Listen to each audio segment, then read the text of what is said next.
नमस्कार, SBT news में आपका स्वागत है। पेश है 25 अक्टूबर बुधवार सुबह 11:15 बजे राजस्थान की बड़ी खबरें। राजस्थान विधानसभा चुनाव के लिए भाजपा अपने उम्मीदवारों की तीसरी लिस्ट पर गहन मंथन कर रही है। भाजपा की तीसरी लिस्ट पर विचार विमर्श करने के लिए दिल्ली में बुधवार को एक बैठक होने की उम्मीद है।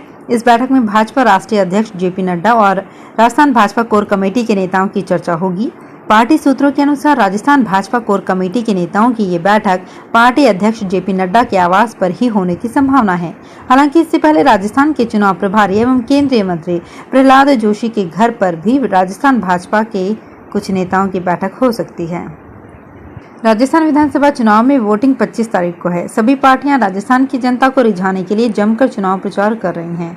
कांग्रेस अपने स्टार प्रचारक प्रियंका गांधी को बार बार राजस्थान के दौरे के लिए आमंत्रित कर रही है। 1.5 माह में प्रियंका गांधी का आज 25 अक्टूबर को तीसरा दौरा है। 20 अक्टूबर के दौसा दौरे के बाद 5वें दिन प्रियंका गांधी झुंझुनू पहुंच रही हैं। 10 सितंबर को प्रियंका गांधी टोंक आई थी। कांग्रेस भाजपा में वॉर पलटवार हो रहे हैं। उदयपुर शहर के सूरजपोल, उदियापोल, चेतक सर्कल, दिल्ली गेट और मादड़ी इंडस्ट्रियल एरिया के 2 हॉटस्पॉट पर एंटी स्मॉग गन स्थापित किए जाएंगे। इसके माध्यम से शहर की वायु को शुद्ध रखा जाएगा।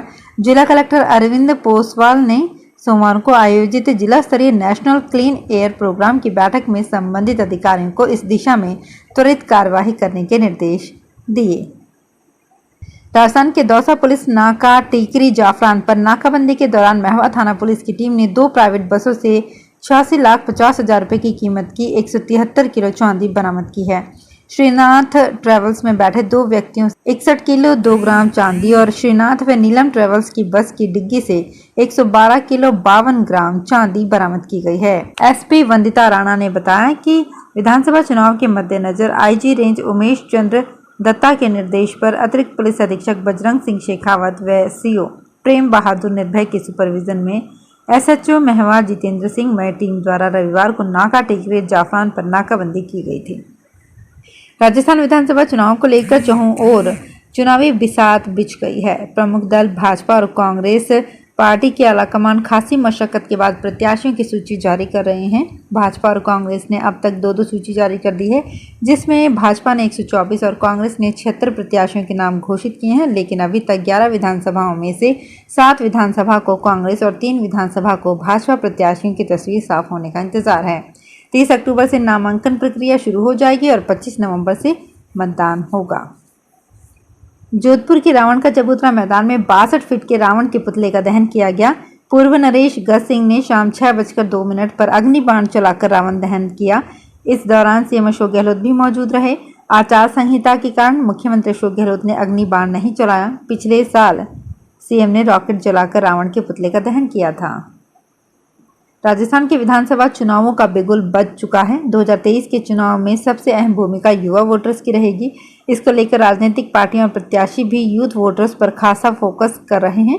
प्रदेश की 200 विधानसभा सीटों पर इस बार कुल वोटर्स की संख्या 5 करोड़ 25 लाख है। इनमें से 2 करोड़ 73 लाख यानी 52% वोटर्स युवा हैं। करीब 22 लाख वोटर पहली बार वोट डालेंगे।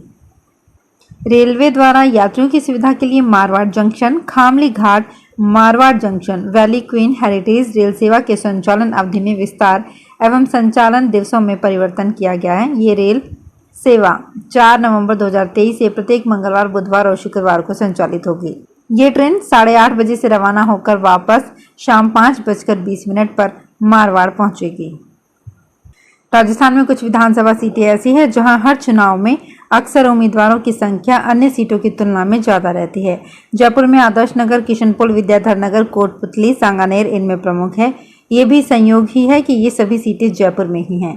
राजनीतिक विश्लेषक इसके पीछे कई कारण मानते हैं। सबसे बड़ा और रोचक कारण यह है कि इनमें कई सीटों पर विभिन्न जाति समुदायों के वोटर्स की संख्या लगभग बराबर है। ऐसे में यहाँ ज्यादा दावेदार होते हैं।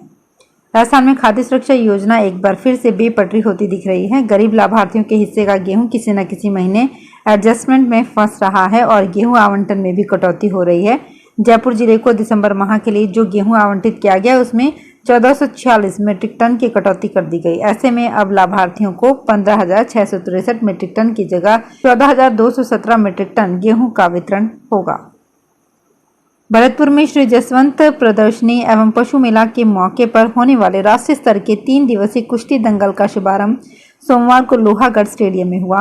राष्ट्रीय स्तर के इस दंगल में जसवंत केसरी और जसवंत कुमार की खिताबी कुश्तियों के अलावा जिला केसरी किशोर और वसंत की खिताबी तथा वजन वर्ग की कुश्तियों के लिए अब तक 140 पहलवान मैदान में आ चुके हैं।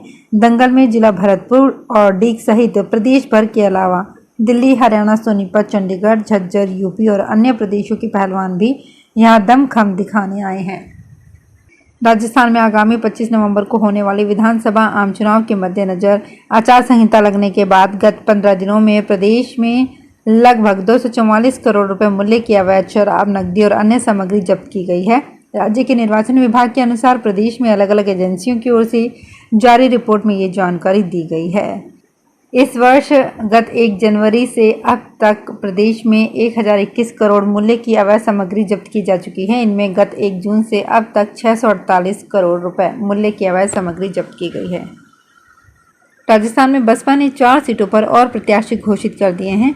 इस लिस्ट में कांग्रेस से बसपा में शामिल हुए रामलाल चौधरी को सांगानेर से टिकट दिया गया है। बांदीकुई से एक बार फिर प्रत्याशी बदल दिया, जबकि दौसा जिले की बांदीकुई से फिर भवानी सिंह गुर्जर को टिकट दिया गया है। आपको बता दें कि इससे पहले उमेश शर्मा को टिकट दिया गया था, भवानी सिंह का टिकट काट दिया गया था, लेकिन फिर से भवानी सिंह को टिकट दे दिया है। बसपा प्रत्याशी कांग्रेस के जीआर खटाना का ये खेल बिगाड़ सकते हैं। गुर्जर वोटर बैंक में सेंध लग सकती है। उमेश शर्मा को टिकट मिलने पर खटाना को राहत मिली थी, लेकिन एक बार फिर से मुश्किलें बढ़ गई है। राजस्थान विधानसभा चुनाव की रणभेरी बज चुकी है। आचार संहिता की पालना के लिए प्रशासनिक अमला मुस्तैद है, क्योंकि 25 नवंबर को मतदान होना है। ऐसे में यदि आप 50,000 से अधिक की राशि लेकर जा रहे हैं और जिसमें ये साबित हो जाता है कि चुनाव को प्रभावित करने के लिए इस राशि का उपयोग किया जाना है, तो संबंधित व्यक्ति के खिलाफ कार्रवाई की जाती है और राशि भी जब्त कर ली जाती है। हालांकि चुनाव प्रलोभन प्रमाणित नहीं होता है तो संबंधित व्यक्ति की राशि को रिलीज कर दिया जाता है। राजस्थान विधानसभा चुनाव में इस बार 80 साल या इससे अधिक उम्र के लोगों और 40% से ज़्यादा दिव्यांगजनों को होम वोटिंग का ऑप्शन दिया गया है। इस दिशा में निर्वाचन आयोग ने काम शुरू कर दिया है और लोगों से आवेदन कर रहे हैं। अगले महीने की 14 नवंबर से 21 नवंबर तक इस दायरे में आने वाले लोग होम वोटिंग कर सकेंगे। भारत निर्वाचन आयोग से जारी शेड्यूल के अनुसार होम वोटिंग के दायरे में आने वाले मतदाताओं के घर BLO जा रहे हैं। तो फिलहाल इस बुलेटिन में इतना ही। फिर हाजिर होंगे कुछ और बड़ी खबरों के साथ।